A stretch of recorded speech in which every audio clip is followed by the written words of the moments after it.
सर्वांना नमस्कार. चांदमातला या स्टोरीचे 72 एपिसोड यापूर्वीच अपलोड केलेले आहेत. कृपया ते सगळे एपिसोड ऐकण्यासाठी आपल्या चॅनलला भेट द्यावी. शशीने आता चंद्राची ती बडबड ऐकली आणि त्याला कळलं की दररोज मी नसताना ही सगळी मुलं घरात येऊन TV बघत असतात आणि म्हणून त्यानं सरळ पाण्याचा तांब्या फेकून मारला, TVच फोडून टाकली आणि सगळा किस्सा खतम करून टाकला. तशी चंद्रा घाबरली आणि म्हणाली, अरे काय करतोस तू, हे कशाला फोडलीस? शशी त्याचे जळजळीत डोळे तिच्यावर रोखून म्हणाला, तिचा काहीच फायदा नव्हता म्हणून फोडली. ती तुझ्यासाठी होती. मला तर बघायला आवडतच नाही. फक्त आणि फक्त तुला घरात बसून कंटाळा येऊ नये म्हणून होती आणि चाळीत लोकांसाठी नव्हती. पण तू काय करत होतीस? सगळ्या मुलांना गोळा करून इथे बसत होतीस, वरून त्यांना चहा सरबत देतेस. मग आता काय करशील? आता कोणीच येणार नाही इथं. आता तरी चहा मिळेल का? हां, आता संपला दुखवटा की अजून सार्वजनिक दुखवटा साजरा करायचा आहे बाहेर जाऊन? तर तसंही करा, चौकामध्ये जाऊन. मला माझ्या घरात असलं काही चालणार नाही. असं म्हणून शशीनं खूपच ॲटिट्यूड आणि ऐटीत सिगारेट काढली. गॅसकडे गेला, गॅस पेटवला आणि गॅसवर तोंडात सिगारेट पकडून पेटवली आणि पुन्हा खुर्चीत येऊन पायावर पाय टाकून सिगारेट उडत बसला आणि तिच्याकडे बघून हळूहळू गालात हसत होता. चंद्रानं आता रागातच गॅस पेटवला, चहा ठेवला आणि तिची बडबड सुरूच होती. काय गरज होती का TV फोडायची? बघत होती बिचारी पोरं, तर याला काय होतंय? आणि चंद्रा वरून असंही म्हणाली, दूध नाही घरात, काय करू? शशी म्हणाला, सकाळी दिलं होतं ना दूधवाल्यानं. चंद्रा म्हणाली, ते क्रिकेट बघणाऱ्या पोरांना परसू नरसूला चहा केला आणि संपलं. तसं शशीनं पुन्हा रागानं तिच्याकडे बघितलं आणि म्हणाला, मनोरंजनासह अन्नछत्र चालवलंस का तू या घरात? सगळ्या किराणा संपवायचं ठरवलंस का? चंद्रा म्हणाली, अरे दारात आलेल्या माणसाला चहा पाणी केलं तर काय बिघडत नाही, उलट जास्त बरकत मिळते. आणि शशी म्हणाला, हो का? मग ते दारात येणारे गरजेपोटी आले होते, पोटासाठी की मनोरंजन करायला? पत्ते खेळायला, TV बघायला? आणि काय गं, किती दिवस चाललंय हे तुमचा डाव खेळणं? असं घरात कोणी पुरुष नसताना पुरुषांना घरात घेऊ नाही, इतर पुरुषांना तुला कळत पण नाही का इतकंही? आणि चंद्रा त्याच्याकडे बघत म्हणाली, खरं सांगू का, तर या घरात पुरुषच नाही. तसा शशी थोडा चिडला आणि म्हणाला, मग मी कोण आहे? तुला दिसत नाही मी पुरुष आहे? हे बघ माझी दाढी, हे पुरुषांचे कपडे. का मी तुला चिकण्या चेहऱ्याचा दिसतोय मुलींसारखा? की मी साडी घातली आहे? नाही ना, म्हणजे मी पुरुष आहे. आणि चंद्रा त्याच्यासमोर काळा चहा ठेवत म्हणाली, या सगळ्यावरून सिद्ध होत नाही की तू पुरुष आहेस. आणि निघाली. तसं शशीनं तिचा हात पकडला आणि तिच्या डोळ्यात डोळे घालून म्हणाला, मग मी आणखीन काय करायला हवं? काय केलं म्हणजे माझी मर्दानगी सिद्ध होईल? आता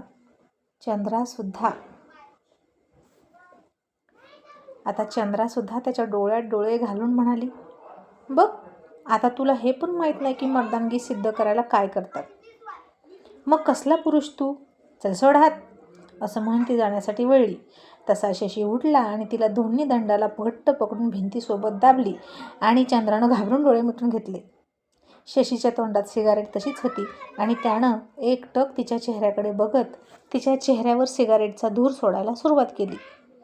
तसा चंद्राला ठसका लागला आणि तिनं डोळे उघडले तर तो तिलाच बघत होता, खूप जालिम नजरेनं. आणि तिच्या छातीची धडधड मात्र वाढली होती आणि तिच्या एका लयीत खालीवर होणाऱ्या छातीकडे शशीचं लक्ष गेलं आणि त्याची तीक्ष्ण नजर तिच्या पदराच्या मागे लपलेल्या तिच्या जवानीनं टच्च भरलेल्या गोऱ्या मांसल छातीवर गेली आणि चंद्राच्या काळजात धस्स झालं. आणि तिची नजर आता त्याच्या नजरेचा पाठलाग करू लागली आणि ती कुठे कुठे फिरते त्याची नजर हे चंद्राची नजर बघत होती. आणि शशी मात्र आता न लाजता तिचा पदर किंचित थोडासा खाली घेऊन दिसणाऱ्या फुगार छातीवर लक्ष ठेवून आणि सिगारेट तोंडात पकडून त्याच्या धीर गंभीर आवाजात म्हणाला, मला काय करावं लागेल सांग ना, मी पुरुष आहे हे सिद्ध करण्यासाठी. तशी चंद्रा आणखीन घाबरली आणि तिच्या छातीची धडधड आणखीन वाढली आणि तिची ती अस्वस्थ अवस्था बघून शशी एन्जॉय करत होता. आणि तिला सतत एकच प्रश्न विचारायचा की बोल, आणखीन काय काय करायचं आहे, मी तू सांगशील ते करतो. आणि आता इथेच लगेच तुला माझी मर्दानगी सिद्ध करून देतो. आता मात्र चंद्राला घाम फुटला आणि तिचा घसा जड जड झाला होता. पूर्ण शरीर थंड पडलं होतं आणि तिला काही बोलता पण येत नव्हतं. त्याच्या इतक्या जवळ असण्यानं ती थिजली होती आणि तरीही ती ठसका काढत कशी बशी म्हणाली, ती बिडी बिडी धूर, मला त्रास होतोय असं काहीशी बडबडली. आणि शशी म्हणाला, अच्छा आता त्रास होतोय का? आणि मघाच्यापासून तुझी बडबड ऐकून मला त्रास झाला त्याचं काय? पुन्हा अशी मी घरात नसताना मुलं घरात घेशील का? आणि चंद्रा मान हलवून नाही म्हणाली. शशी म्हणाला, पुन्हा कोणासोबत हसून बोलशील का? चंद्रा पुन्हा नकारार्थी मान हलवली आणि नाही म्हणाली. शशी म्हणाला, मुलांसोबत पट्ट्याचे डाव खेळशील का? आणि चंद्रा मान हलवून पुन्हा नाही म्हणाली आणि भेदरलेल्या नजरेनं त्याच्या डोळ्यात बघत होती आणि म्हणाली, सोड की आता, मी नाही असलं काय करणार पुन्हा, पण तू मला सोड. शशी म्हणाला, नाही सोडणार. चंद्रा घाबरून म्हणाली, मग काय करशील? तू खरंच ते तसं करशील का? शशीने आता सिगारेट हातात घेतली आणि भिंतीवरच विझवून फेकून दिली आणि त्यानं त्याच्या ओठांवरून जीभ फिरवली. तशी चंद्रा आणखीन घाबरली आणि मनात म्हणाली, अरे देवा परमेश्वरा, याच्या मनात आहे तरी काय? आता काय करेल हा? मुका घेतोय की काय? असं वाटून तिच्या काळजात धडधड करायला लागलं. आणि शशी पुन्हा त्याची नजर तिच्या ओठांवरून रोखून त्याचे ओठांच्या दिशेनं घेऊन गेला. तसं चंद्रानं डोळे मिटून घेतले, पण ती तिथंच उभा होती. तिथून निसटण्याचा प्रयत्न करत नव्हती. तिथेच त्याच्यासमोर एका जागी उभा होती आणि मनातून खूप घाबरली होती. आणि अचानकच शशी खूप हसायला लागला. तसे तिने डोळे उघडले आणि शशी म्हणाला, का गं, काय झालं? त्या दिवशी म्हणत होतीस की मुका घ्यायला हिंमत लागते, मग आता मुका करून घ्यायला सुद्धा हिंमत लागते, समजलं का? आणि तुझी अवस्था सांगते की तुझ्यात सुद्धा हिंमत नाही. आणि आता हा जो तुला फुटलेला घाम आहे ना, तो घामच सांगतोय की मी मर्द आहे. मी फक्त तुझ्या इतक्या जवळ आलो आणि तुला घाम फुटला आणि सिद्ध झालं की मी पुरुष आहे. मग मला बाकी काही करायची गरजच नाही, असं म्हणून तो हसायला लागला. तिला सोडली आणि जाता जाता तिच्या उघड्या पोटावर हळूच एक चिमटा घेतला आणि पुन्हा जाऊन खुर्चीत बसला. आणि आता चंद्राला हसावा खरडावा ते कळेना आणि नेहमीच त्याच्या आठवणीनं आणि तो जवळ असल्यावर गोरी मोरी होणारी मी पण आता का घाबरली? आता मला का घाम फुटला? तो जवळ होता तर. शिबाई चंद्रा, तुझ्यातच हिंमत नाही, असं म्हणून ती पाय आपटत आतमध्ये निघून गेली. आणि इतक्यात दरवाजा वाजला आणि त्यानं उठून दार उघडलं आणि म्हणाला, काय आहे? तर परसू नरसू होते आणि ते म्हणाले, छोटे शेठ, आम्हाला डाव खेळायचा होता, चंद्रा कुठं आहे? तशी चंद्रा शशीच्या मागे आली आणि त्या पोरांना खुणवत होती, इथं येऊ नका, आता इथून जा, आपण नंतर बघू. आणि शशीनं पाठीमागं बघितलं. इतक्यात समोरची पोरं पळून गेली चंद्रानं खुणवल्यामुळं. मग शशीनं पुढं बघितलं तर पोरं गायब आणि शशीनं मागं बघितलं तर चंद्रा पण गायब. आणि तो चिडून पुन्हा दरवाजा लावून बसला आणि म्हणाला, नॉनसेन्स, डाव खेळतात, एकाचं तंगड तोडून ठेवीन पुन्हा डाव खेळलात तर, असं तो मोठ्यानं आतमधल्या चंद्राला आवाज जाईल इतक्या जोरात म्हणाला. आणि पुन्हा दरवाजा वाजला. पुन्हा चंद्रा घाबरली आणि म्हणाली, ही पोरं पण का जात नाहीत, कशाला सारखी सारखी येतात त्याच्या पुढं?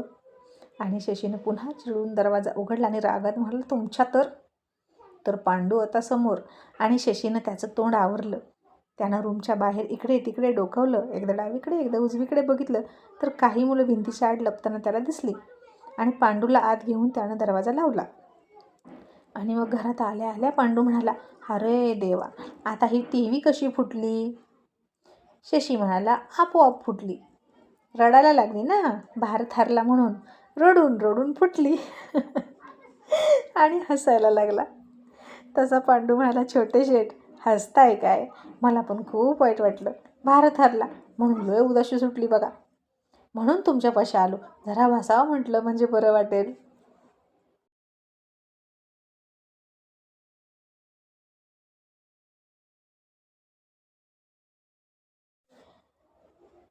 तसा शशीनं त्याच्या पाठीत धपाटा टाकला आणि मला गधड्या, तू पण तसलंच का, बायकांसारखा मुळू मुळू रडतोस.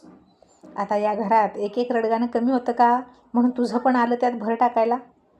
आणि चंद्रा, हा चहा थंड झालाय, दुसरा ठेव आणि दोघांसाठी ठेव, असं तो चंद्राला फार हुकमानं म्हणाला. आणि पांडू म्हणाला अरे वा, इतका हुकूम आणि इतका हक्क, कोणत्या अधिकारानं.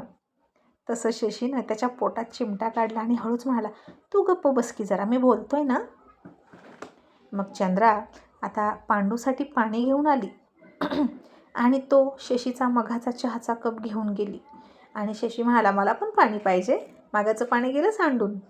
आणि चंद्रानं आता मोठ्या तांब्या भरून त्याला दिलाच नाही, छोटा ग्लास घेऊन आली. आणि याला पुन्हा मोठा तांब्या द्यायचाच नाही भरून, नाहीतर आणखीन काहीतरी फोडल तांब्या मारून, असं ती मनात म्हणाली. आणि तिच्या चेहऱ्याकडे बघून पांडू म्हणाला आता हिला काय झालं, किती चेहरा पडला हिचा, इतकी का नाराज आहे. शशी हसून म्हणाला भारत हरला ना म्हणून वाईट वाटतं ना रे. आता भारत पुन्हा वर्ल्ड कप जिंकेपर्यंत हे असंच सुरू राहणार बहुतेक. घरातलं माणूस मेल्यावर सुद्धा लोक इतकं नाराज होत नाहीत. इथे तर काही वेगळंच चाललंय बाबा, असा शशी गालात हसत तिच्याकडे बघून म्हणाला.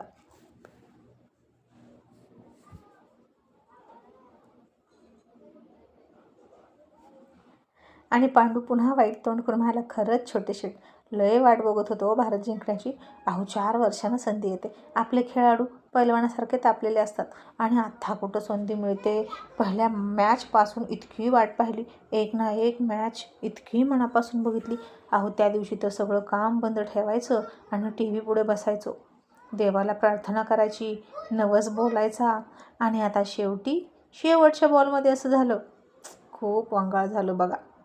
मग इतका जीव गुंतवलेल्या माणसाला काय वाटेल तुम्हीच सांगा. असा पांडूसुद्धा इवळून इवळून बोलत होता. आणि शशी म्हणाला मला काहीच सांगायचं नाही, कारण मी त्याच्यात जीव गुंतवलाच नव्हता. जे जीव गुंतवतात ना त्यांचे असे हाल होतात.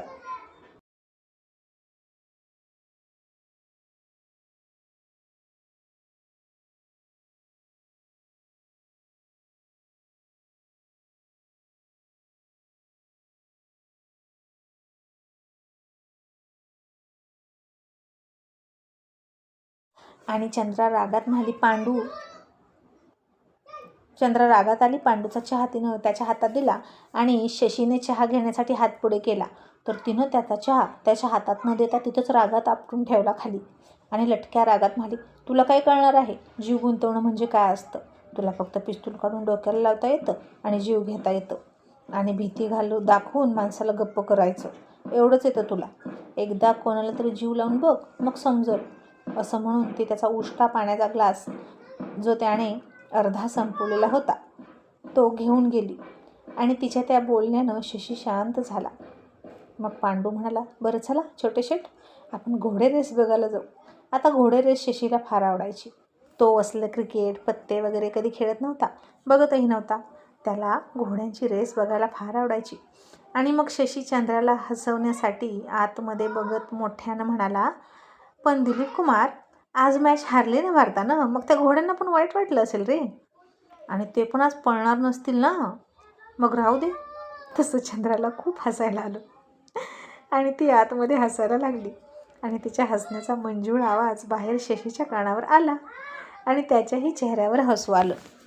आणि मग तशाच मोठ्या आवाजात शशी म्हणाला आणि दिलीप कुमार, जीव कसा लावतात रे, हे मला कोण शिकवेल. असं वाटते की आता खरंच कोणावर तरी जीव लावून बघावं. आणि हे ऐकलं तसं आतमध्ये चंद्रानं हसून डोळे मोठे केले आणि तोंडात साखर ठेवल्यासारखी ती गोड गोड हसायला लागली. आणि त्याचा उष्टा पाण्याचा ग्लास तिनं तसाच तोंडाला लावला.